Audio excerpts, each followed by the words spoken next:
Un comentario sobre IPCs.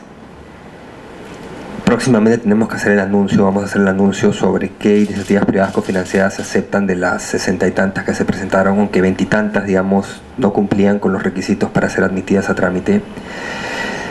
Y lo cierto es,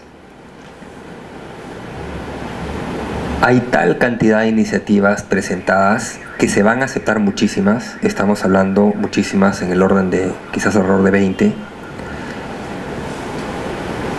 pero eso significa también que varias no pueden ser aceptadas. ¿Y por qué? Y ahí lo he dicho lo hemos mencionado en distintos momentos, pero queremos que quede claro y cuando hagamos el anuncio lo vamos a explicar. Algunos números para que tengan una idea. Durante todo el gobierno pasado se adjudicaron proyectos que implican compromisos de inversión de 27.000 millones de soles. A esas alturas del gobierno ya se han adjudicado proyectos por 54.000 millones de soles, es decir, el doble.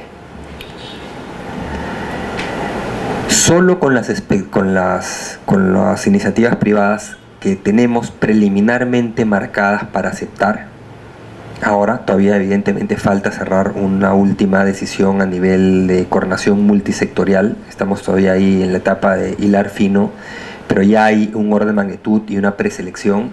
Estamos hablando que entre iniciativas privadas y las iniciativas estatales que ya están en el tubo de preinversión, podríamos superar los 80.000 millones de soles. O sea, más de 3 veces lo del gobierno pasado. Y ahí no incluimos, por ejemplo, línea 3. Línea 3 solito es más de 20.000 millones. Solito.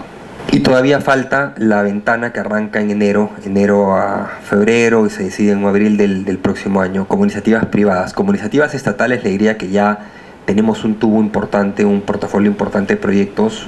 Ya, digamos, no deberían entrar nuevos proyectos, sino tenemos que formular los que están ahí en la etapa de preinversión o hacer la labor de promoción en aquellos que ya están en etapa de promoción.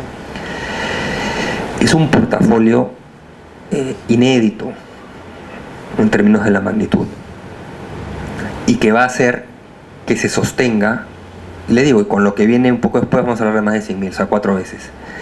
Eso implica que hay un portafolio de proyectos que van a sostener el gasto en infraestructura por los siguientes 4 o 5 años.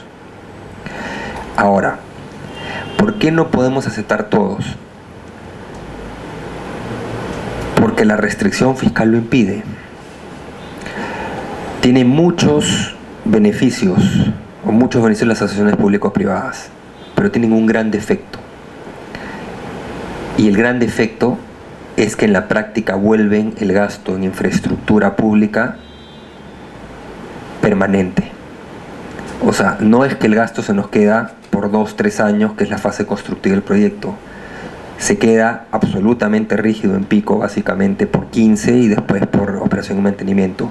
Con un agregado adicional, los proyectos, o sea, la crema de los proyectos ya se hicieron en el Perú en su gran mayoría. Aquellos, es cierto, tenemos que invertir todavía en más puertos, en la transmisión lo estamos haciendo, pero ya entramos en la fase dura de inversión en proyectos de infraestructura y servicios públicos que son altamente cofinanciados, 1, y 2, cuyo costo de operación y mantenimiento es alto